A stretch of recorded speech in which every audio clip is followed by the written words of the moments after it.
Understanding the different ways and reasons that species interact with each other is an important aspect of ecology. Ecologists often look to measure the dispersion or distribution between individuals in relation to other individuals of their population. It's important to understand the difference between dispersal and dispersion, as they are often confused. Dispersal is the movement of things through space, whereas dispersion is the arrangement of things in space.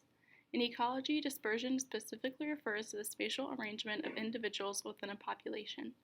Dispersion of different populations depends on the location of essential resources, dispersal, and the population's or individuals' interactions with other species. Now we will examine the different distribution types. The most common distribution type found in nature is the clump type. Clumped areas are where the distance between individuals is smaller than chance and a patch of individuals form. This is often brought about by reasons related to resources and social behavior. For example, if there's a lake in the middle of a dry area, species are likely to clump together near this vital resource. An example of clump distribution is seen in bald eagles. After eaglets are born, they live in a clumped manner because the offspring rely on their parents until they learn to fly.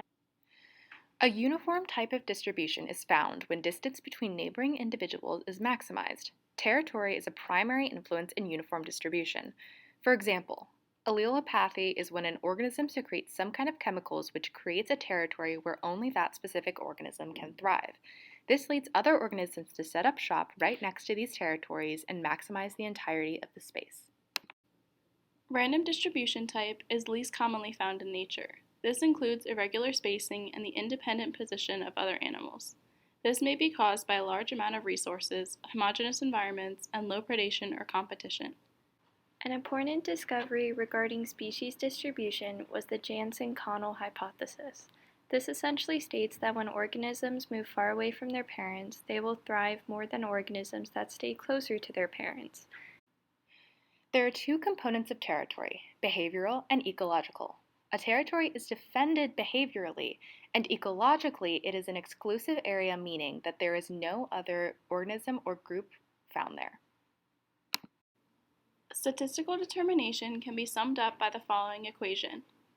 Through the Voronoi diagrams method, the cells are in spherical shapes and contain a black dot in the center of each of the cells, representing a seed. One cell's radius is equivalent to another cell's radius. This is a way of demonstrating the dynamic nature of territories as organisms migrate. In the Clark-Evans nearest neighbor method, when a population has greater than or equal to 50 samples, the mean distance could be divided by 1/2 times the square root of density to determine the statistical distribution.